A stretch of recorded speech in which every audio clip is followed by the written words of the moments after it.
Arsène Vermenouze. Les pâtres. Première partie. Il est dans le Cantal des terroirs dédaignés, où le blé noir se mêle aux fleurs de la bruyère. D'âpres terroirs ouverts le Lot et la Truyère coulent de clairs ruisseaux bordés de châtaigniers. C'est de là que l'été, délaissant les écoles, des pâtres bruns âgés de 8 et de 10 ans, tous fils de bûcherons ou d'humbles paysans, montent vers Aurillac, gagner quelques pistoles. Leur bagage au boudin, bâton et sans le sou, ils quittent en sabots leur pays rue des Chiches, songeant qu'ils vont enfin goûter au pain de miche, et peut-être pouvoir en manger tous leurs sous. Car pour eux le beau pain, le pain blanc est un rêve, et tout en cheminant, ils en parlent entre eux. Ils célèbrent le haut pays si plantureux, si riche en viande en lait, si regorgeant de sève. Ce pays où, durant les grandes fauchaisons, on sort les miches par douzaines de la huche, cependant que le vin ruisselle à pleine cruche, parmi les travailleurs assis sur le gazon. Une fois embauchés, les pâtres ont pour tâche de garder et de traire avec leurs frêles doigts des vaches rouges dont ils ont peur quelquefois, encore qu'un lourd collier de fonte les attache.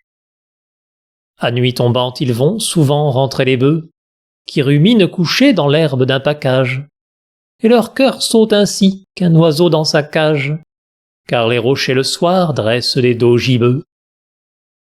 Les arbres ont des bras griffus qui gesticulent, des lambeaux de vapeur, sous le jour déclinant, flottent pareils à des linceuls de revenants, et se fondent dans la cendre du crépuscule.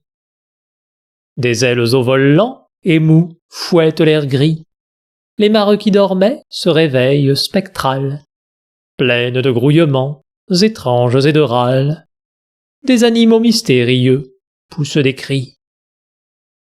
Vers le bétail qui les attend, rêveurs et mornes, les pâtres frissonnants courent à travers prés, et reviennent enfin un peu plus rassurés, en tenant l'un des bœufs les plus doux par la corne. Seconde partie. À pointe d'aube ils vont, encore mal éveillés, garder leurs animaux parmi landes et chaumes. Mais alors plus d'heureux venant, plus de fantômes. Le ciel est souriant, les prés ensoleillés.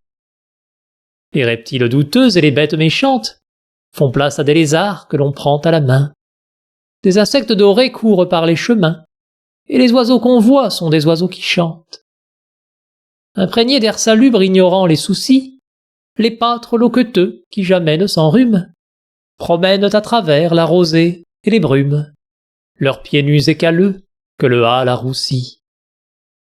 Ils expulsent les grillons noirs de leur tanière, en y plongeant un brin d'herbe très fine ils sont, heureux quand ils ont pu trouver un hérisson, qu'ils font nager dans l'eau dormante des vernières. Ils ont toujours parmi leurs rustiques troupeaux quelque taurillon rouge à l'œil espiègle et brave, qui tend vers eux son mufle ou pend un fil de bave, et vient croquer du gros sel gris dans leur chapeau. Ils vivent tout le jour loin des regards du maître, avec des coudriers et des osiers légers, ils font des cages pour les pivers et les geais, qu'ils montent dénicher à la cime des hêtres. Maintes fois, dans un champ voisin du leur, filant, quelque étoupe ligneuse et rue d'une pastoure, qu'un troupeau de brebis ou de chèvres entoure, apparaît à côté d'un labri vigilant. Sur un rythme imité des antiques églogues, pâtres et pastours alors se chantent en patois tout ce qui chaque jour se passe sous leur toit, et ce sont par les chants d'étranges dialogues. Souvent, plus tard devant le vieux curé du bourg, un couple rougissant et joyeux s'agenouille, où l'on reconnaîtrait la bergère à quenouille, et le pâtre muet en garçon de labour.